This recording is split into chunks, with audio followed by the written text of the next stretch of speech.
آج پہلی آیت کریمہ جو ہے یہ ایک سوال کا جواب ہے۔ یسألونک عن الروح، آپ سے پوچھتے ہیں روح کے بارے میں۔ اس سوال کا منشا کیا ہے، کیسے پیدا ہوا اور یہ سوال کس نے کیا؟ اس لیے کہ سورۃ الاسراء مکی سورت ہے اور یہ ہجرت سے تقریباً 2 سال پہلے نازل ہوئی ہے، مکہ میں ہوئی ہے۔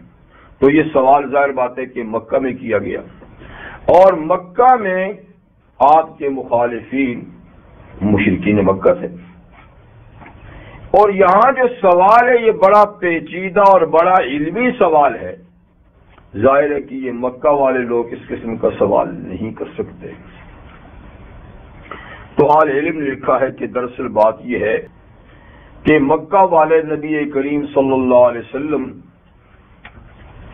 سے خائف رہتے تھے، اور آپ کے سوالات کا کوئی جوابات ان کے پاس نہیں ہوتے تھے، اور یوں تو وہ آپ کی مخالفت کرتے تھے، لیکن علمی لحاظ سے ان کے پاس آپ کے کوئی جواب نہیں تھا دلائل کا۔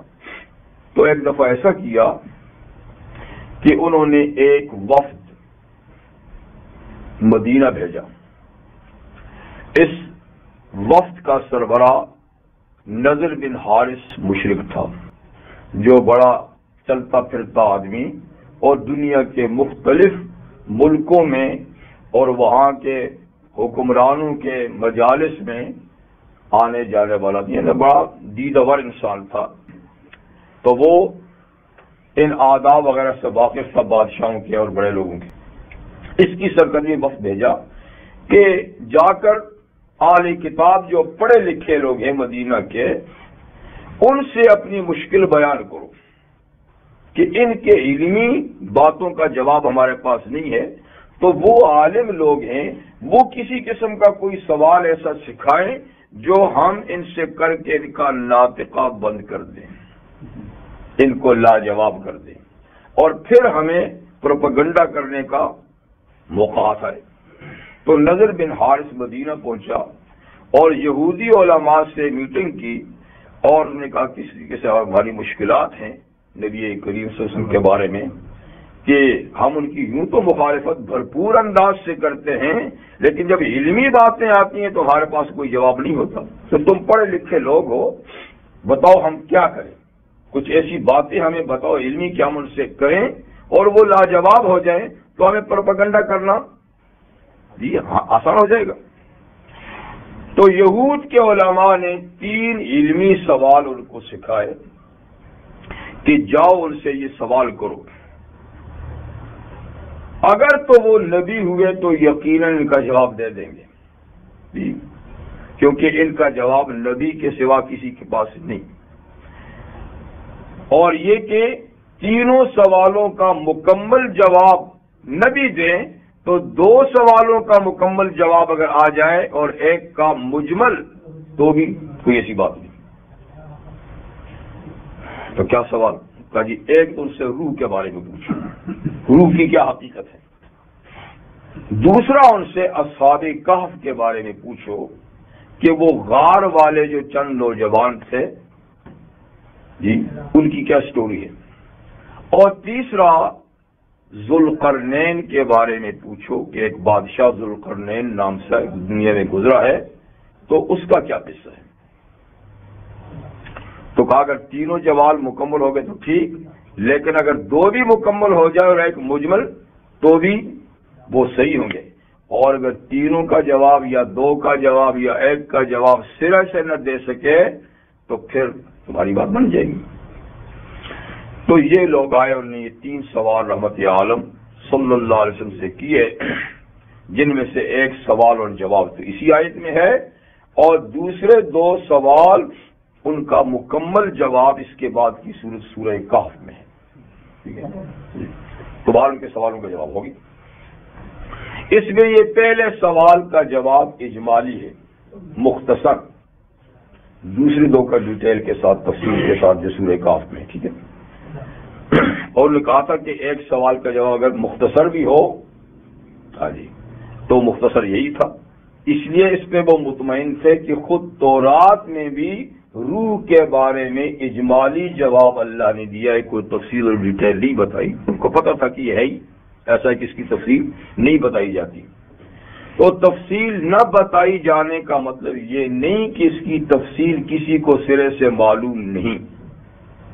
مقصد یہ ہے کہ اس کا جواب تفصیلی مشکل ہے، ہر آدمی کی سمجھ میں آنے والا نہیں، تو اس لیے اللہ تعالیٰ نے جواب بھی مختصر دیا عام لوگوں کے ذہن کے مطابق.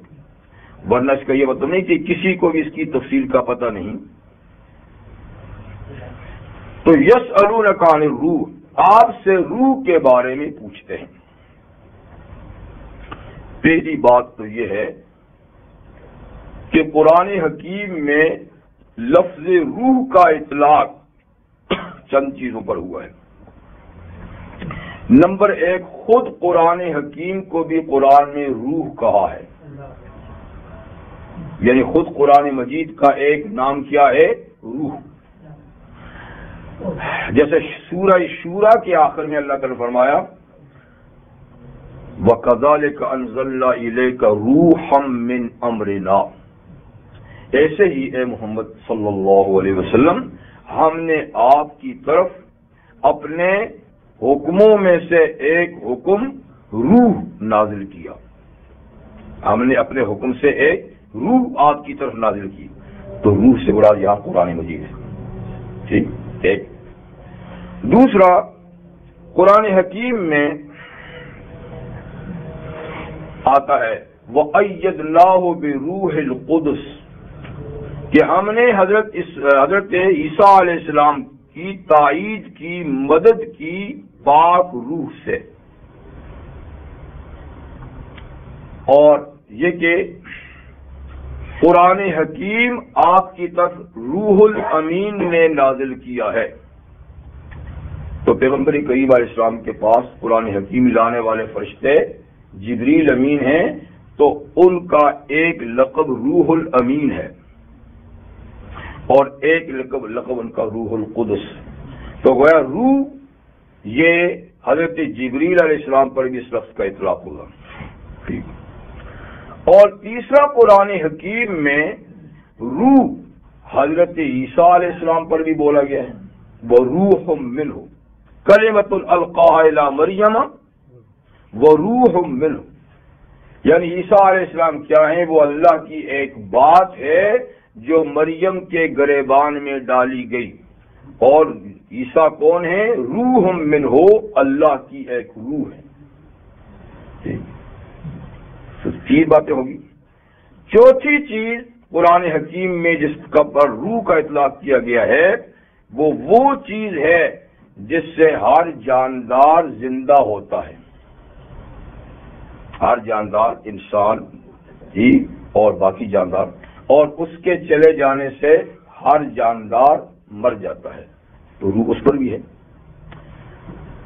جیسے تخلیق آدم کے بارے میں اللہ تعالی نے فرمایا کہ ہم نے آدم کو پیدا کیا وَنَفَخْتُ فِيهِ مِن رُوحِي، اور پھر اس کے اندر میں نے اپنی روح پھونکی. تو یہ چار لفظ ہو گئے، یعنی چار معنوں کے لیے روح کا لفظ قرآن حکیم میں استعمال ہوا. خود قرآن کے لیے جی، اور جبریل امین کے لیے، حضرت عیسیٰ علیہ السلام کے لیے، اور تمام جانداروں کی جو جان اور روح ہے جس کو ہم بھی روح کہتے ہیں اس کے لیے قرآن. اب یہ کہ یہاں کون سی روح کے بارے میں پوچھا، تو ظاہر بات ہے کہ نہ تو قرآن کے بارے میں پوچھا، نہ جبریل کے بارے میں پوچھا، اور نہیں جی کسی اور چیز کے بارے میں، بلکہ روح انسانی کے بارے میں یہ سوال ہے. جاندار جس چیز سے زندہ رہتے ہیں ان کے بارے میں. تو یسألونک عن الروح، آپ سے روح کے بارے میں پوچھتے ہیں. تو جواب مختصر ہے، قل الروح من امر ربی، آپ فرما دیجئے کہ روح میرے رب کا ایک حکم ہے. بس روح کا جواب کیا ہے کہ روح جس کے بارے میں تم پوچھتے ہو، جس سے کائنات انسانی کو حیات ملتی ہے، زندگی ملتی ہے، تو وہ میرے رب کا ایک حکم ہے. باقی آگے نہیں، اس لیے کہ وما اوتیتم من العلم الا قلیلا، تمہیں تھوڑا سا علم دیا گیا ہے، تمہیں پورا علم نہیں دیا گیا۔ روح کے بارے میں تو کیا، ہر علم جو دیا گیا ہے وہ بہت قلیل ہے۔ دنیا میں جتنے بھی علوم ہیں جس کو دیے گئے ہیں وہ اللہ کے علم کے مقابلے میں بہت ہی قلیل ہیں، نہ ہونے کے برابر ہیں۔ تو جب سارے علوم کا حال یہ ہے تو روح جیسا پیشکیدہ علم جو ہے وہ تو اور بھی قلیل ہے۔ تو یہ بحال مختصر اس کا جواب ہے۔ لیکن جیسے میں نے عرض کیا کہ یہ جواب عمومی لحاظ سے ہے کہ عام لوگ اس حقیقت تک رسائی نہیں حاصل کر سکتے، لیکن بعض خواص کو اگر اللہ تعالی نے روح کا علم کچھ دیا ہے اس سے زیادہ، تو اس کا انکار بھی نہیں کیا جا سکتا۔ تو روح کے بارے میں اہل علم ہمیشہ سے بحث کرتے رہے ہیں۔ حکماء اسلام نے بھی اس پہ بحث کی ہے، دیگر دنیا کے مذاہب کے حکماء وہ بھی ہمیشہ اس پہ یعنی بحث کرتے رہے، اس پہ بڑی بڑی کتابیں بھی لکھی گئی ہیں، لیکن تاہم کوئی واضح حقیقت جو ہے نا اس کے بارے میں نہیں کہی جا سکتی کہ یہی بات 100% صحیح ہے، لیکن اپنے اپنے طور پہ یعنی تحقیقات اور دلائل سے کچھ باتیں ثابت کی گئی ہیں۔ تو میں تھوڑی سی مختصر امام الہند شاہ ولی اللہ رحمۃ اللہ علیہ کی کہی بھی بات صرف آپ کو تھوڑی سی بتاتا ہوں۔ حضرت شاہ ولی اللہ رحمۃ اللہ علیہ فرماتے ہیں کہ عام طور پہ جو روح جس چیز کو کہا جاتا ہے اور جس سے انسان اور باقی تمام جاندار زندہ ہوتے ہیں اور اس کے کنیکشن ٹوٹنے سے سب مر جاتے ہیں، ایک تو روح حیوانی ہے کہ جس کی بنیاد پہ تمام کے تمام جاندار زندہ ہوتے ہیں اور اس کے ہٹنے سے، اس کے ختم ہونے سے مر جاتے ہیں۔ لیکن جیسے حیوانات میں روح ہوتی ہے اس طریقے سے جنات میں بھی روح ہے، کیونکہ موت و حیات کا تعلق تو جنات کے ساتھ بھی ہے، اور ایسے ہی فرشتوں میں بھی روح ہے، اگرچہ فرشتوں میں سے کسی فرشتے کی موت اب تک واقع نہیں ہوئی، اور جب سے اللہ نے پیدا کیے ہیں کوئی فرشتہ مرا نہیں، لیکن بہرحال ایک وقت ایسا آئے گا کہ موت فرشتوں پہ بھی طاری ہوگی، تو جب طاری ہوگی تو اس کا مطلب ہے کہ ان میں بھی روح ہے، اور روح کو نکالے کے تو مریں گے، اور وہ کب ہوگا؟ قیامت کے دن۔ کل شین ہالکن، کل شین ہالکن الا وجہ، یعنی ایک وقت اس پوری کائنات پہ ایسا آئے گا کہ ہر چیز ہلاک ہو جائے گی، یعنی موت کا شکار ہو جائے گی، سوائے اللہ کی ذات کے اور کچھ نہیں رہے گا۔ تو یہ اسی صورت میں ہوگا کہ ان کی جو حیات ہے اس کو ختم کیا جائے گا، اور حیات روح سے ہی ہوتی ہے۔ تو بہرحال امام الہند فرماتے ہیں کہ انسان یعنی باقی سب کی تو ایک ہی روح ہے، کنیکشن ہے تو ہے، ٹوٹ گیا تو ختم ہے، پر انسان کی روح جو ہے یہ بنسبت دیگر تمام جانداروں کے یہ مختلف ہے۔ اس میں ایک تو وہی روح ہے جو تمام جانداروں میں ہے، اور اس کا نام ہے نسمہ۔ اس روح کا نام کیا ہے؟ نسمہ، نون سین میم اور ہا، جیسے کہ حدیث میں آتا ہے الذی خلق الانسان وبرأ النسمہ، جس نے انسان کو پیدا کیا اور اس کی جان کو، اس کے نسمہ کو پیدا کیا۔ اسی کو روح حیوانی بھی کہتے ہیں، اس کا نام نسمہ بھی ہے، اس کو روح انسانی بھی کہتے ہیں، اس کے اور بھی کئی نام ہیں۔ یہ کیا ہے؟ تو جب انسان یا کوئی جاندار غذا کھاتا ہے جی، تو غذا اس کے معدے میں جاتی ہے، معدہ غذا کو پیستا ہے، طحان البدن ہے، یعنی یہ بدن کے اندر چکی ہے جی، تو کھانا میدے میں جاتا ہے، میدا اس کو پیستا ہے، پیس کر اس کے 3 حصے ہو جاتے ہیں، ایک فضلہ جو خارج ہو جاتا ہے، اور ایک اس کا ایک گاڑھا حصہ ہوتا ہے جس سے یعنی آدمی کا گوشت ہڈیاں وغیرہ بنتی ہیں، اور ایک اس کا انتہائی لطیف حصہ ہوتا ہے جسے خون کہتے ہیں۔ تو جب ہم غذا کھاتے ہیں تو معدے میں جا کر 3 حصوں میں تقسیم ہو جاتی ہے، فضول حصہ خارج ہو جاتا ہے، 2 حصوں میں سے ایک سے ہڈیاں، گوشت اور ایک خون، وہ جگر کی طرف پاس ہو جاتا ہے، اور پھر اس کو مزید صاف کرنے کے بعد دل کی طرف اس کو پہنچا دیا جاتا ہے، اور پھر وہاں سے پورے بدن کی رگوں میں دل اس کو پمپ کرتا ہے، قلب اس کو پمپ کرتا ہے۔ جی وہ جو معدے، جگر اور قلب تینوں سے خون جو ہے سرکل کرتا ہے اور وہاں پہنچتا ہے تو وہ گرم ہوتا ہے، وہ گرم بھی ہو جاتا ہے، اور گرم ہونے کے بعد اس پر بالکل خفیف اور ہلکی سی بھاپ، دھواں تو بڑا بھاپ، اس میں بھاپ پیدا ہوتی ہے، تو وہ جو نسمہ ہے نا، اس بھاپ کا نام ہے۔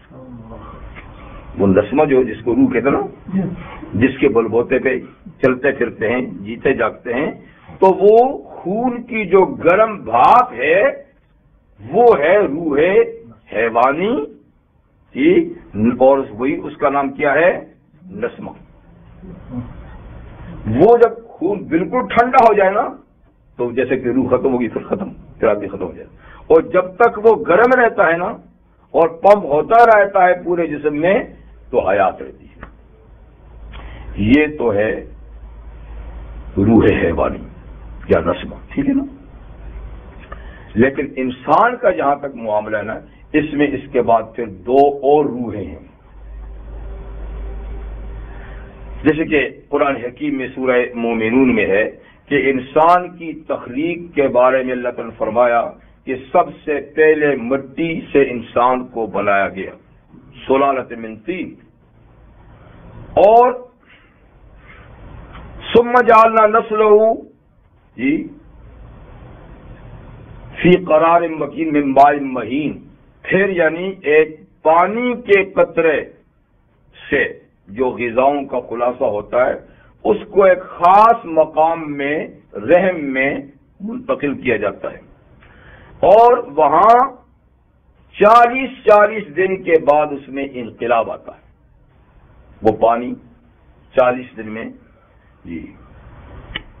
خون بستہ بن جاتا ہے، حلقہ خون جمع ہوا خون، پھر 40 دن میں اس میں انقلاب آ کر اس میں وہ مضغہ گوشت کی بوٹی بن جاتا ہے، اور پھر ان بوٹیوں کے اندر یعنی پھر ہڈیاں پیدا ہوتی ہیں، پھر اجزاء پیدا ہوتے ہیں، پھر اس کی پر ہڈیوں پر گوشت چڑھتا ہے اور پھر اجزاء پر، اور پھر 4 مہینے کے بعد اس میں اللہ فرشتے کو بھیجتے ہیں اور اس میں روح پھونکی جاتی ہے، نفخت فی الروح، روح پھونکی جاتی ہے۔ ٹھیک، تو یہ جو روح پھونکی جاتی ہے 4 مہینے کے بعد، تو یہ وہ جو نسمہ ہوتا ہے نا، تو نسمہ پھونکا نہیں جاتا، وہ تو اندر بنتا ہے، وہ تو غذا سے بنتا ہے، اور یہ بچہ شروع سے جب غذا کے قابل ہوتا ہے تو یہ رحم میں جو خون ہوتا ہے، جو عام طور پہ بچہ نہ ہو تو ہر مہینے خارج ہوتا ہے جی، لیکن جب بچہ ہو جائے تو وہ خون خارج نہیں ہوتا، اس لیے کہ وہ پائپ کے ذریعے سے ناف کے رستے سے اس کی غذا بنتا ہے۔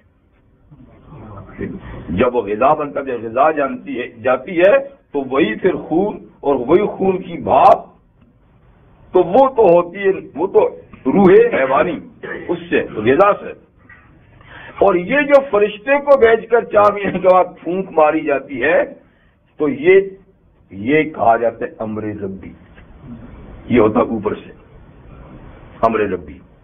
یہ وہ جو پہلی جو روح ہے نا، جو پورے بدن میں بھاپ کے طور پہ یہ شرائط کی ہوئی ہے، وہ جیسا کہ سواری ہوتی ہے، اور یہ اوپر سے آنے والی روح جو ہے وہ سواری ہے اور یہ اس کا سوار ہے، وہ اس کی سواری ہے اور پورا بدن اس کی سواری ہے، پورا بدن نسمے کی سواری ہے، اور نسمہ سواری ہوتا ہے اس امر ربی کا. تو اس کو کہتے ہیں نفس ناطقہ. یہ جو اوپر سے آتا ہے نا، اس کا نام ہوتا ہے نفس، اس کی سواری ہوتی ہے. اچھا، اور پھر فرماتے ہیں کہ عالم بالا میں جس طرح دنیا میں جتنے انسان ہیں، تو عالم بالا میں ایک انسان کامل کا ماڈل ہوتا ہے. بات تو وہی پیچیدہ ہے، اسی لیے اس کو نہیں چھیڑنا چاہیے، لیکن چلو میں تھوڑی سی آپ کو بتاؤں. تو ارشاد صاحب فرماتے ہیں کہ ملائے اعلیٰ میں، اوپر کی کونسل میں، اور ملائے اعلیٰ جو ہے نا ساتوں آسمانوں سے اوپر ہے. تو جس طریقے سے دنیا میں یہ متعدد انسان ہیں، تو وہاں کل انسانوں کا ایک ماڈل ہے. تو پھر فرماتے ہیں کہ اس کا کنیکشن اس ماڈل سے جڑتا ہے، اور اس ماڈل کا عکس ہر انسان کی جو وہ نفس ناطقہ روح ہے نا، اس کے اوپر آتا ہے. اور اس کی انہوں نے مثال دی جیسے کہ آئینہ، کہ آئینہ اگر وہاں رکھیں اور اس کے سامنے کوئی جائے تو وہ اس میں آئینے میں نظر آتا ہے. ٹھیک ہے، اور پھر آئینے کے سامنے جتنے چھوٹے چھوٹے آئینے رکھے نا، تو وہ ایک سب میں آپ کو نظر آئے گا. تو ایک تو بڑا ماڈل ہے سامنے، اور پھر جتنے بھی آئینے رکھیں گے نا تو وہ ان سب میں نظر آئے گا. تو اس طریقے سے جتنے بھی دنیا میں انسان ہیں، یہ اس کے لیے جیسے کہ آئینہ ہے، اور ہر انسان جب پیدا ہوتا ہے تو اس ماڈل کا عکس اس میں آتا ہے، اس کا اس میں بھی سب میں آتا ہے. اور یہ جو عکس ہے نا، یہ پھر وہ اس نفس ناطقہ سے بھی اوپر ہے. یہ تھوڑی سی بات اتنی سی کافی ہے، کیونکہ اس میں ادھر ادھر جانے کی خاص ضرورت نہیں ہے. بہرحال سوال انسانی روح کے بارے میں تھا کہ انسانی روح کی حقیقت کیا ہے، لیکن چونکہ یہ مسئلہ پیچیدہ و علمی ہے، اس لیے فرمایا کہ بس اس کو اتنا سمجھو کہ یہ ایک امر ربی ہے جی، اور تمہیں کم علم دیا گیا ہے. اور اس جواب پر یعنی وہ مطمئن تھے. کون؟ یہودی. اس لیے کہ اتنا ہی سے جواب تورات میں بھی تھا، ان کو بھی حقیقت کا زیادہ پتہ نہیں تھا، کہ یہ جواب بھی ٹھیک ہے. بس اس کو اتنا رہنے دیجیے. اب حق تعالی شانہ آگے بیان فرماتے ہیں. اس سے پہلی آیت میں قرآن حکیم کے بارے میں فرما دیا تھا کہ وَنُنَزِّلُ مِنَ الْقُرْآنِ مَا هُوَ شِفَاءٌ وَرَحْمَةٌ لِّلْمُؤْمِنِينَ، کہ ہم قرآن حکیم میں ایسے مضامین، ایسے عقائد، ایسے اعمال نازل کرتے ہیں جو اہل ایمان کے لیے موجب شفا ہے، موجب رحمت ہے جی. اور ابھی روح کا ذکر ہوا، اور جیسے میں نے عرض کیا کہ روح قرآن حکیم کا بھی ایک نام ہے. اور جس طریقے سے روح انسان کی حیات کا ذریعہ ہے، تو قرآن مسلمان کی اسلامی زندگی کا ذریعہ ہے. اگر مسلمان کی زندگی سے قرآن نکل جائے تو وہ پھر اولئک کا نام، جیسے اس نظام سے ہٹے ہوئے انسانوں کو اللہ نے جانوروں سے تعبیر کیا، بلکہ جانوروں سے بھی گم کردہ راہ جی، تو پھر انسان کی پوزیشن وہی ہو جاتی ہے. اور انسان جو اپنے اس بلند مقام پہ فائز ہے، تو روح قرآنی سے استفادے کی بنیاد پر تو وہ اسلامی زندگی کے لیے لازمی ہے کہ قرآن کی روح سے اپنے آپ کو طاقتور بنایا جائے جی، کیونکہ روح قوت کو بھی کہتے ہیں، روح طاقت کو بھی کہتے ہیں جی. تو اب قرآن حکیم کی طاقت کے بارے میں ذکر وَلَئِن شِئْنَا لَنَذْهَبَنَّ بِكَ بِالَّذِي أَوْحَيْنَا إِلَيْكَ ثُمَّ لَا تَجِدُ لَكَ بِهِ عَلَيْنَا وَكِيلًا. حق تعالی شان فرماتے ہیں الا رحمۃ من ربک، کہ قرآن حکیم کا نزول اور آل ایمان کو اس نعمت کا ملنا یہ اللہ کی بہت بڑی رحمت ہے، یہ اللہ تعالیٰ کی بہت بڑی رحمت ہے جی. اگر ہم چاہیں تو اس رحمت کو لے بھی سکتے ہیں، لے لیں، اگر ہم چاہیں تو اس رحمت کو لے لیں. وَلَئِن شِئْنَا لَنَذْهَبَنَّ بِالَّذِي أَوْحَيْنَا إِلَيْكَ، اگر ہم چاہیں تو ہم لے جائیں، ختم کر دیں اس چیز کو جو اے محمد صلی اللہ علیہ وسلم آپ کی طرف ہم نے وحی کی ہے. یعنی وحی کا علم جو آپ کی طرف ہمیں بھیجا ہے، ہم چاہیں تو یہ لے بھی سکتے ہیں، جو دے سکتے ہیں سو ہم لے بھی سکتے ہیں. اور جب ہم لے لیں گے تو کوئی دنیا کی طاقت نہیں جو ہم سے لے کر پھر آپ کو دے دے. ثم لا تجد لک بی علینا وکیلا، پھر آپ نہ پائیں گے اس پر ہمارے خلاف کسی کو بھی کارساز، کسی کو بھی وکیل، کسی کو بھی مددگار کہ ہمارے لینے کے بعد پھر ہم سے لے کر آپ کو دے دے. تو جیسے ہماری مرضی کے بغیر آپ تک پہنچا نہیں، تو ایسے ہی پھر ہماری مرضی کے بغیر دوبارہ بھی نہیں آ سکتا. اس لیے یعنی اس نعمت گراں قدر کا شکر ادا کرنا چاہیے، اس کا شکر ادا کرنا چاہیے. دیکھیے دنیا میں علم کے کئی ذرائع ہیں، کئی اسباب ہیں. تعلیم و تعلم بھی سیکھنا سکھانا ایک دوسرے سے جی، اور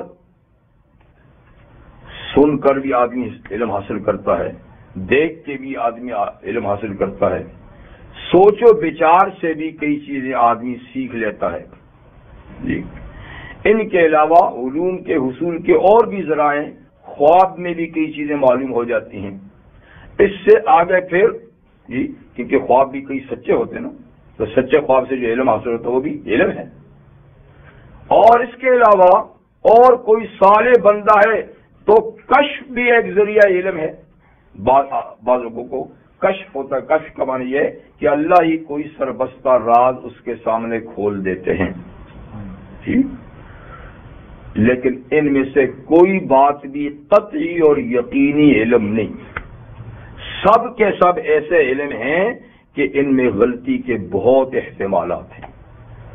کشف میں بھی غلطی ہو سکتی ہے، یعنی کشف ٹھیک ہوا تھا لیکن جس کو ہوا اس کے سمجھنے میں غلطی ہوگی، ہو سکتا ہے.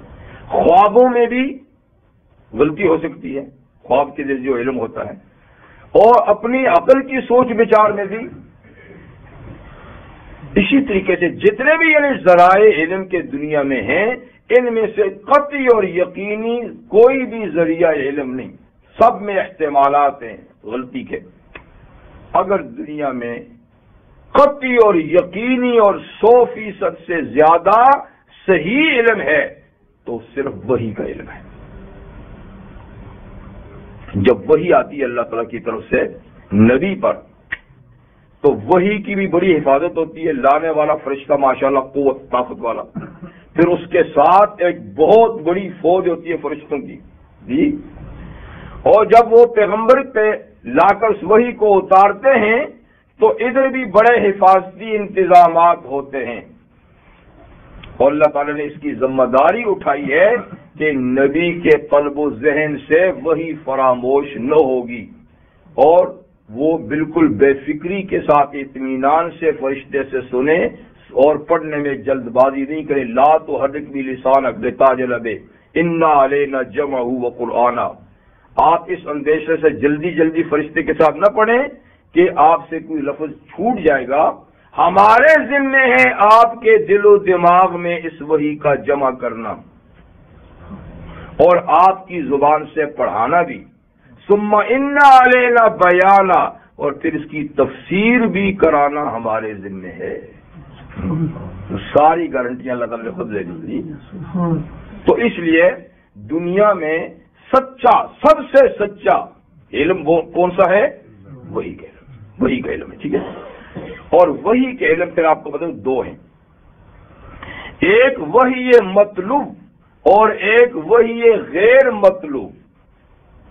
وہ وحی جس کی باقاعدہ تلاوت کی جاتی ہے اور وہ ہے قرآن حکیم، یہ قطعی اور یقینی.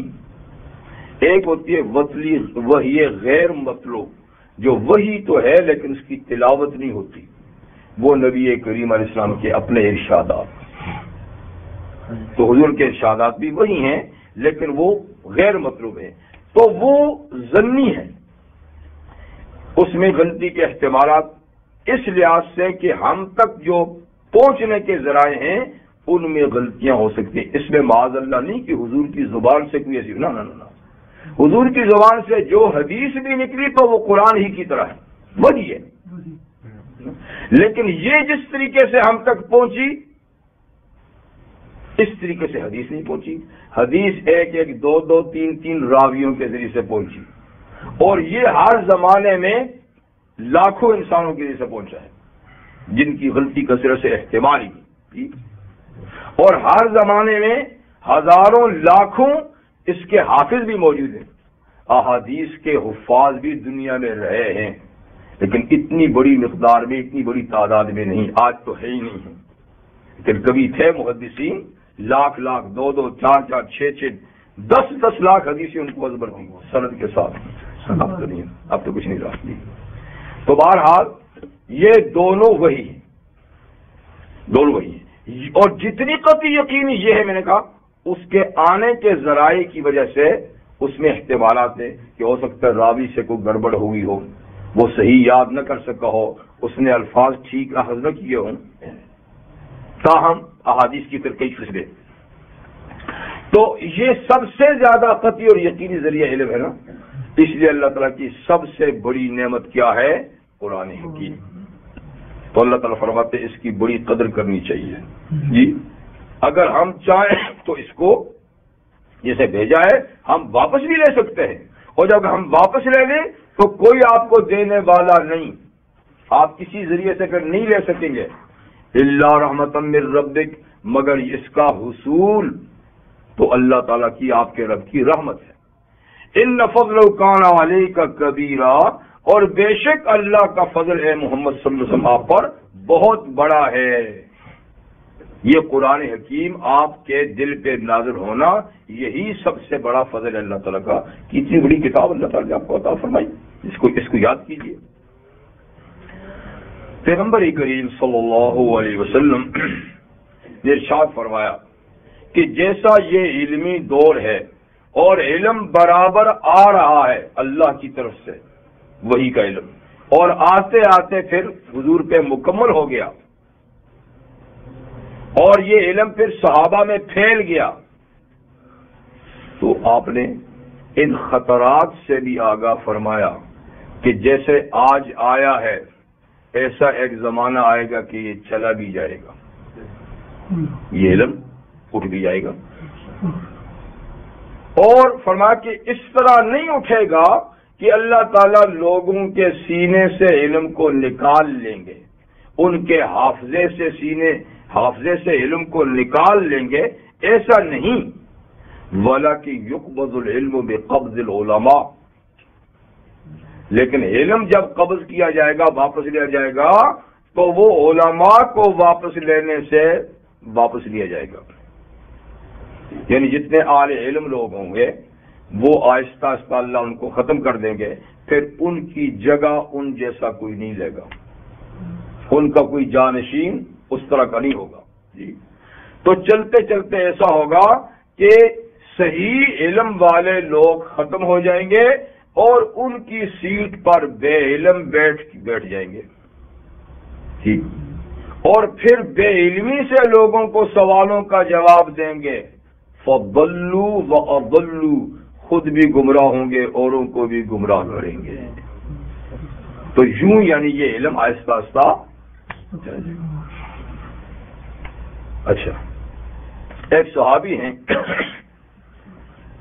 زید بن لبید رضی اللہ عنہ، جب حضور نے ایک بات فرمائی اور اس میں فرمایا کہ ایسا ذہاب العلم کے زمانے میں ہوگا، جب علم چلا جائے گا نا اس زمانے میں ایسی بات ہوگی، تو اس سب کو حضور علم کیسے چلا جائے گا؟ ہم نے آپ سے سیکھا، ہم اپنے بچوں کو سکھا رہے ہیں، وہ آگے اپنی اولاد کو سکھائیں گے، پھر یہ سلسلہ تو چلتا رہے گا، تو یہ جائے گا کیسے؟ تو حضور نے پیار سے کہا تیری ماں تجھے گم کرے، یہ یوں تو بدعا کا لفظ ہے لیکن عرب میں یہ پیار سے کہا کرتے، بدعا کا معنی مراد نہیں کہ لبی زید میں تجھے مدینہ کا عقل مند آدمی سمجھتا تھا، تم اتنی بیوقوفی کو سوال کرتے، بیوقوفی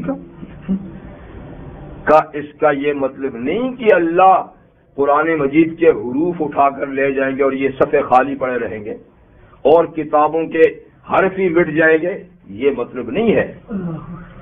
فرمایا تو دیکھتا نہیں اہل کتاب کو، اہل کتاب کو دیکھتا نہیں ہے کہ تورات موجود ہے، ان کے علماء موجود ہیں، لیکن پھر بھی علم نہیں ہے۔ کیا مطلب؟ یعنی علم تو ہے لیکن عمل نہیں ہے۔ تو علم کے جانے کا مطلب ہے عمل کا چلا جانا۔ تو علم سے تو لائبریریاں بھری ہوئی ہوں گی جیسے آج بھی ماشاءاللہ، کیا اس زمانے بھی اتنی کتابیں تھیں؟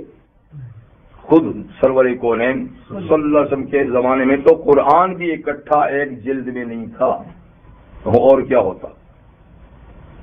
یعنی یہ بھی کہیں کہیں کسی کے پاس کچھ ہے، ورنہ ایک کتابی شکل میں تو قرآن بھی نہیں تھا، چاہے جائے کہ حدیث ہو چاہے جا کے اور، یعنی کچھ کچھ باتیں لوگ لکھ لیتے تھے کہ مجموعی لحاظ سے تو نہ کچھ بھی نہیں تھا، لیکن پھر بھی علم بھی تھا، اس لیے کہ جتنا تھا اس کو برتا جاتا تھا، اس کو استعمال کیا جاتا تھا۔ تو چیز استعمال سے باقی رہتی ہے، اور جس چیز کا استعمال ختم ہو جائے نا، آپ سمجھ لیں کہ وہ چیز ختم ہوگی۔ تو مطلب ہے کہ علم کی بقا عمل سے ہے، اور جب عمل نہیں ہوگا تو جیسے علم نہیں ہے، اب تو پھر نقوش ہے اور ہے تو کچھ نہیں ہے۔ تو فرمایا کہ دیکھو یہود و نصارہ کہ علماء بھی ہیں، کتابیں بھی ہیں، لیکن اس کے باوجود علم نہیں ہے، اس لیے کہ جو ہے اس پہ عمل نہیں ہے۔ تو یہی حشر قرآن حکیم کے ساتھ بھی ہوگا، علم ہوگا پر عمل نہ ہوگا، تو عمل کا نہ ہونا یہی علم کا نہ ہونا ہے، یہ نہیں کہ کتابیں نہیں ہوں گی اور ان کے حروف نہیں ہوں گے۔ سچی بات دیکھ لیں، آج کتنی کتابیں لکھی جا رہی ہیں، دھڑا دھڑ لکھی جا رہی ہیں، لکھی ہوئی ہیں، دنیا کے کتبخانے بھرے ہوئے ہیں۔ قرآن حکیم کی ہزاروں تفسیریں ہیں چھوٹی ہیں، حدیث پر کتنی کتابیں ہیں، پھر ان کی شروحات، جی رحمت عالم صلی اللہ علیہ وسلم کی سیرت پہ ہر سال کتنی کتابیں لکھی جاتی ہیں، بے طرح کتابیں سیرت پر، کتنے جلسے ہوتے ہیں، اس کے باوجود کچھ بھی نہیں۔ جی ماشاءاللہ، مبارک ہو آپ کو، مبارک ہو آپ کو۔ تو بس یہ کیا ہے؟ یہ وہی ہے جو حضور نے فرمایا یوشک و یاتی علی الناس زمان لا یبقى من الاسلام الا اسمه ولا یبقى من القرآن الا رسمه مساجد عامرة ویا خراب من الہدی۔ آگے میں پڑھوں گا تو طبیعت خراب ہو جائے گی، آپ کی نہیں، ان کی، لیکن بے شک خراب ہو، ہمیں اس سے کیا جی۔ تو فرمایا یوشکو قریب ہے، ان قریب، اس وقت حضور نے فرمایا تھا ان قریب، آج ہمارے سروں پر ہے، قریب ہے کہ ایک ایسا دور آئے گا کہ اسلام کا نام ہی رہ جائے گا، یہ عبداللہ ہے، یہ عبد الرحمن ہے، سجدہ قبر کو کرے گا نام ہوگا عبداللہ، اب تو عبداللہ نام ہی لکھتے، علی بخش، دھنی بخش، مولا بخش کم، پیرا دیتا زیادہ، تو نام ہی چلے گا، تو اسلام کا نام ہی رہ جائے گا، اور ولا یبقى من القرآن الا رسمه، قرآن کے صرف حروف ہی رہ جائیں گے، تلاوت کی جا رہی ہے، حرف دیکھے جا رہے ہیں، عملی زندگی میں نہیں ہوگا، نہ گھر میں ہے، نہ دکان پہ ہے، نہ آفس میں ہے، نہ پارلیمنٹ میں ہے، کہیں بھی نہیں، کون پوچھتا ہے۔ اور مساجد عامرۃ، مسجدیں بڑی شاندار ہوں گی، ایک سے ایک بلند منارہ، بڑا گنبد، جی اندر نقش و نگار اور بہترین کارپٹ، ساری کمکمیں، وَهِيَ خَرَابٌ مِّنَ الْهُدَىٰ، لیکن ہدایت کی بات سے برباد ہوں گی، ہدایت کا کام کوئی نہیں ہوگا، وہی نعرے ہوں گے، چیخ و پکار ہوگی، شور و غل ہوگا، جی بڑے بڑے مجمع ہوں گے، لیکن آزان ہوگی تو سارے نکل جائیں گے، وہی 2 صفحے رہ جائیں گے۔ آزان ختم ہوئی پھر مسجد بھر جائے گی، کیا ایسا نہیں ہے؟ ایسے ہی ہے نا، آج ہماری مسجد یہ ہے، مسجد مرسی ہو، اور یہ کرتوت کس کا ہوگا؟ وہی بات، یہ کرتوت کس کا ہوگا؟ یہ حالات کون پیدا کرے گا؟ علماؤہم شر من تحت عظیم السماء منہم تخرج الفتنۃ وفیہم تعود۔ اس دور کے علماء زمین کی کھال کے نیچے بدترین مخلوق ہوں گے۔ زمین کی کھال کے زمین یعنی آسمان کی کھال کے نیچے، یعنی آسمان کے نیچے بدترین لوگ ہوں گے، ان کے اندر سے فتنے نکلیں گے، انہی میں دبیں گے، وہی فتنے نکالیں گے۔ تو وہی بات ہے آج اپنی آنکھوں کے ساتھ ہم دیکھ رہے ہیں۔ تو قرآن ہے لیکن لا یبقى من القرآن الا رسم، یا یہ کہیں کہ قرآن ایک رسمی چیز بن جائے گا، یہ ایک مطلب یہ بھی ہے، رسمی چیز بن جائے گا، قرآن رسمی طور پہ پڑھیں گے بھی پڑھائیں گے بھی، ایک برکت اور ثواب کی چیز رہ جائے گا، اور قابل عمل اس کو نہیں سمجھیں گے کہ اس پہ کوئی نظام بھی مرتب ہو سکتا ہے، یہ کوئی معاشرے میں برتنے کی چیز بھی ہے، یہ کوئی ملک میں برتنے کی چیز بھی ہے نا۔ تو یہ چیز آج ہماری آنکھوں کے سامنے۔ تو بہرحال یہ اللہ تعالیٰ کی گراں قدر نعمت ہے، تو فرمایا کہ اس کی قدر کرو، اگر اللہ چاہے اس کو واپس لینا تو پیغمبر نے بڑی تاکید فرمائی، تعلم العلم، دیکھو علم کو سیکھو سکھاؤ، وتعلم الفرائض، اور فرائض تمہاری جو ڈیوٹیاں اللہ نے عائد کی ہیں وہ بھی سیکھو اور سکھاؤ کہ اللہ نے کیا کیا تم پہ فرائض عائد کیے ہیں، اللہ کے فرائض کیا ہیں، بندوں کے فرائض تم پر کیا ہیں، حقوق کیا ہیں جی۔ اور فرائض سے ایک خاص علم بھی مراد ہے، علم میراث، علم میراث کو بھی علم فرائض کہتے ہیں۔ اسی لیے نے فرمایا کہ سب سے پہلے جو علموں میں ختم ہو جائے گا لوگوں سے وہ میراث کا علم ہوگا، کہ اس کو جاننے والا کوئی نہیں ہوگا، یہ سب سے پہلے ختم ہو جائے گا، سب سے پہلے اس کو لوگ بھول جائیں گے۔ اور میں نے کہہ دیا بھولتی وہ چیز ہے جو استعمال میں نہ ہو، تو یہ کیوں بھول جائے گا؟ اس لیے کہ لوگ میراثی تقسیم نہیں کریں گے۔ جب میراث تقسیم نہیں کریں گے اور اس کا کوئی سوال ہی سامنے نہیں آئے گا تو بھول جائے گا۔ آج ویسے بھی دین کے مسائل کم ہی پوچھے جاتے ہیں، لیکن کچھ نہ کچھ پوچھے جاتے ہیں، لیکن میراث کا مسئلہ تو میں نے کبھی نہیں سنا کہ کسی نے پوچھا ہو کہ فلاں صاحب مر گئے تو اس کی میراث کیسے تقسیم ہو، اس کے بعد یہ ہم نہیں سنا، جیسے کہ میراث گویا تقسیم ہوتی ہی نہیں جی۔ اور یہ بھی نماز کی طرح فرض ہے، یوصیکم اللہ، اللہ تمہیں تاکید کرتے ہیں میراث کے بارے میں کہ جن کے حق ہیں ان کے حق دو۔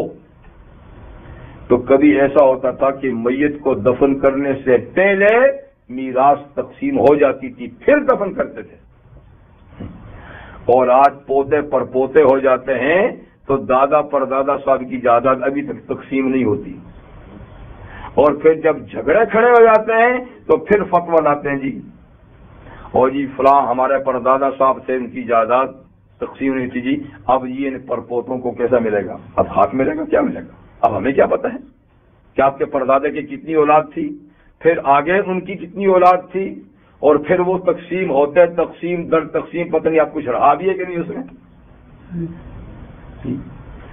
تو یہ بات ہے۔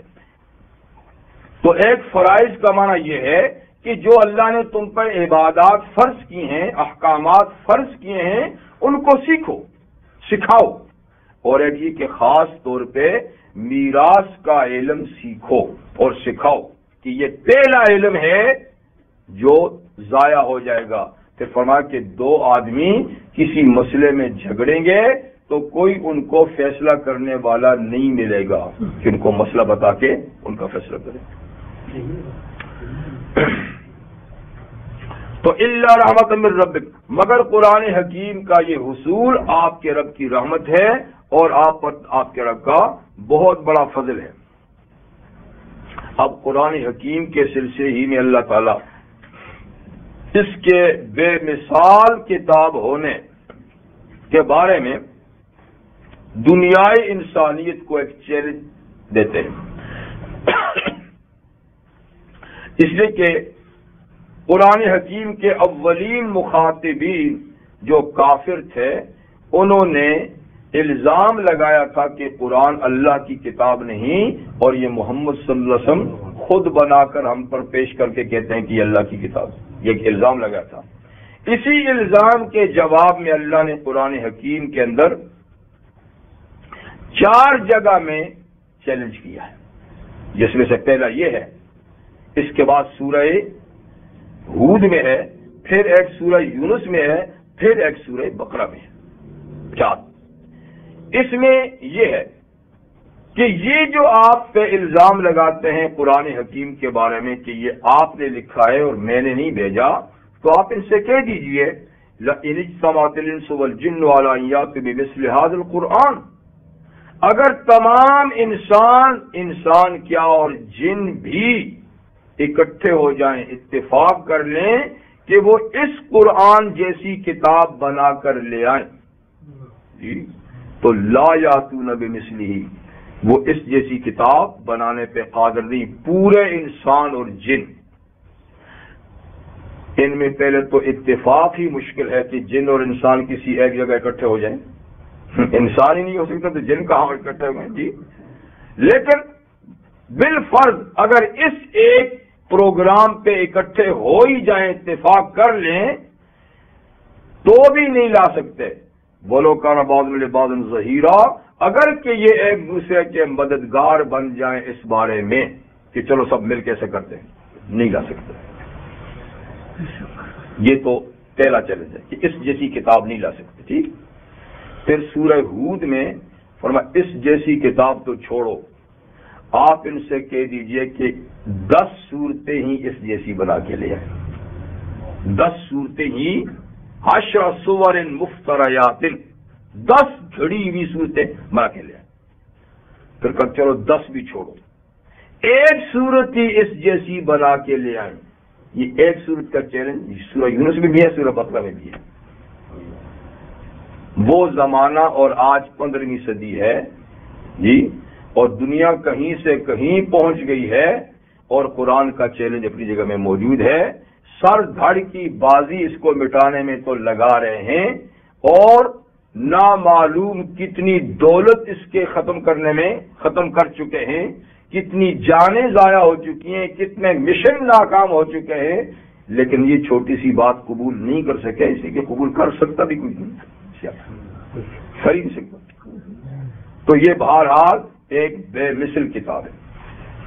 اب یہ کس بارے میں بے مثل ہے؟ تو زیادہ مشہور بات تو یہ کہ یہ فصاحت اور بلاغت میں، عربی زبان کی فصاحت اور بلاغت میں، عربی زبان کے ادب کی چوٹی کے اوپر فائز ہے. اس میں جو عربی زبان استعمال کی گئی ہے یعنی وہ اتنی بلیغ اور اتنی مؤثر ہے کہ دنیا اس کا مقابلہ نہیں کر سکتی. ایک بات تو یہ کہی جاتی ہے، لیکن بعض اہل علم مفسرین فرماتے ہیں کہ اتنی سی بات نہیں. اگر اتنی سی بات ہو تو یہ چیلنج پھر صرف عربوں کے لیے ہوا، دوسری دنیا کو تھوڑا ہوا. اللہ تو کہتا ہے ساری دنیا. تو جب چیلنج ساری دنیا کو ہے، عربوں کو نہیں، تو اس کا مطلب یہ کہ صرف زبان کی حد تک یہ بے مثل نہیں، اپنے پورے پروگرام کے لحاظ سے بے مثل ہے جی. اس جیسی ہدایت والی کتاب، اس جیسی دستور والی کتاب، اس جیسی قانون والی کتاب، یعنی جو کچھ قرآن میں علمی یا عملی باتیں ہیں، ساری کی ساری چیزیں ایسی ہیں کہ اس کی دنیا میں مثال نہیں. نہ اس کا قانون اور دستور بدل سکتا ہے، جبکہ دنیا میں کتنے دماغ مل کے قانون بناتے ہیں اور پھر آئے دن اس میں تبدیلیاں ہوتی رہتی ہیں اور حلیہ اس کا بگاڑ کے رکھ دیتے ہیں. آج یہ شک گئی، آج یہ شک کو ہٹا دیا، آج اس کو ہٹا دیا، کسی کو لایا کسی کو ہٹایا، حلیہ بگاڑ کے رکھ دیتے ہیں چند سالوں کے بعد اپنے آئین کا، وہ خلا کا. اور یہ ساری دنیا میں ہے. اور ایک یہ ہے کہ جب سے آئین آیا ہے قیامت تک کے لیے اللہ نے دیا ہے اور اس کو کرنے کی ضرورت نہیں ہے، نہ کوئی کر سکتا ہے. ما یبدل القول لدیّ، ہماری بات بدلتی نہیں ہے. تو ہر چیز میں بے مثل، ٹھیک ہے. وَلَقَدْ صَرَّفْنَا لِلنَّاسِ فِي هَذَا الْقُرْآنِ مِنْ كُلِّ مَثَلٍ، اور یقیناً ہم نے بار بار دوہرا کر لوگوں کے لیے اس قرآن حکیم میں ہر طرح کی مثالیں پیش کی ہیں. تو سمجھانے کے لیے کئی باتیں ہوتی ہیں، کچھ دلائل ہوتے ہیں، کچھ مثالیں ہوتی ہیں. اور سب سے زیادہ آسان چیز سمجھانے کی جس سے آدمی جلدی سمجھتا ہے وہ مثال ہوتی ہے. کہتے ہیں مثال کے طور پہ تو ہر پڑھا لکھا اور جاہل جلدی سمجھ جاتا ہے. دلائل کو تو سمجھدار اور پڑھے لکھے سمجھتے ہیں نا، لیکن مثال کو، اور قرآن چونکہ عالم غیر عالم دیہاتی شہری سب کے لیے ہے نا، تو اس لیے قرآن حکیم میں سمجھانے کا ایک طریقہ ہے مثالیں. اللہ تعالیٰ فرماتے ہیں کہ ہم نے مثالیں گھما پھرا کر بار بار مثالیں دے کر بات سمجھانے کی کوشش کی ہے. اب کوئی نہیں کہہ سکتا کہ میں فلاں بات میری سمجھ میں نہیں آئی. دلائل بھی ہیں، مثالیں بھی ہیں. دلائل نہیں سمجھتے تو مثال سے سمجھو. اور ایک دفعہ نہیں کہ ایک مثال دے دی، بار بار. لیکن کیا کریں، بدقسمتی کا بھی تو کوئی علاج نہیں ہے نا. فَأَبَى أَكْثَرُ النَّاسِ إِلَّا كُفُورًا، جتنی ہم نے سمجھانے کی کوشش کی اتنے ہی اکثر لوگوں نے انکار کیا، مگر ناشکری کا نہیں، شکر کا انکار کیا. سمجھنے کا انکار کیا، ناشکری کا نہیں. جتنا ہم سمجھانے کی کوشش کرتے ہیں اتنا وہ بھاگنے کی کوشش. جیسے دوسرے کا میں الا نفورا، جتنا ہم مانوس کرنے کی کوشش کرتے ہیں اتنی ان کے اندر نفرت ہے، اتنی وہ بھاگتے ہیں. تو باہر کوئی کسر یعنی سمجھانے کی نہیں چھوڑی، ہر طرح سے بات سمجھائی گئی. تو یہ باتیں چند قرآن حکیم کے بارے میں. ایک سوال کا جواب ہوا روح کا مختصر، اور دوسری باتیں قرآن حکیم کے بارے میں جو پیچھے سے مضمون چلا آ رہا تھا تو اسی. اب اس کے بعد جو ہے وہ نبی کریم صلی اللہ علیہ وسلم سے بے مقصد اور بیہودہ جو سوالات اور مطالبے کرتے تھے اللہ تعالیٰ اس کا جواب دیں گے. لیکن وہ انشاءاللہ اگلے پروگرام میں. وآخر دعوانا الحمدللہ رب العالمین. سبحانک اللہم وبحمدک اشہد ان لا الہ الا انت استغفرک واتوب الیک. لا الہ الا اللہ وحدہ لا شریک له.